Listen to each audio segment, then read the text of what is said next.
આજ રોજ છોટાઉદેપુર જિલ્લાના કવાંટ તાલુકામાં મધ્યાહન ભોજન કર્મચારીઓની એક સંગઠન મિટિંગનું આયોજન કરવામાં આવેલું.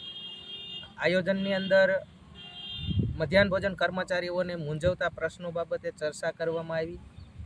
ત્યાર પછી જે અત્યારે સરકારશ્રી સામે મહત્ત્વના 3 મુદ્દાની જે લડત ચાલી રહી છે એ લડત કઈ પરિસ્થિતિએ છે તે અંગે હાજર સંચાલકોને પરિસ્થિતિથી વાકેફ કરવામાં આવ્યા.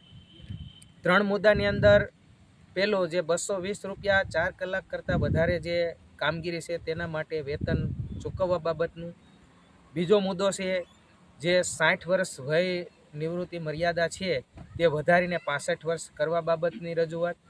અને ત્રીજો મુદ્દો વડોદરા જિલ્લાના વાઘોડિયા તાલુકાનું જે NGO પ્રકરણ છે તે રદ કરી અને ત્યાંના છેલ્લા 10 વર્ષથી સંચાલકો જે બેરોજગાર થયેલા છે એને પુનઃ નિમણૂક આપી અને રોજગારી પૂરી પાડવા માટેનું પ્રકરણ ચાલી રહ્યું છે તે અંગે ચર્ચા કરવામાં આવી.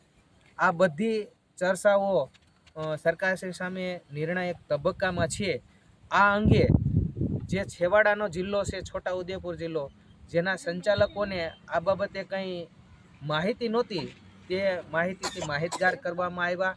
અને આગામી સમયમાં હવે પછીની રણનીતિ શું છે અને સંચાલકોને કયા પ્રકારની મુશ્કેલીઓ છે તે અંગેની ચર્ચાઓ કરવામાં આવી. પેશગી જથ્થો વગેરે બાબતની ચર્ચાઓ કરવામાં આવી. અને આગામી સમયમાં એક વેતન વધારા બાબતે અગત્યની લડત પણ કરવાનું આહવાન કરવામાં આવ્યું છે.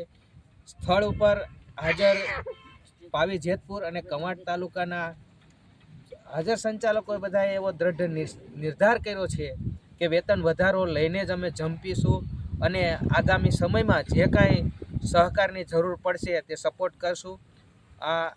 આ તકે હું પ્રદેશ પ્રતિનિધિ તરીકે રમેશ કામલિયા હાજર રહેલો અને તમામ માહિતી પૂરી પાડી.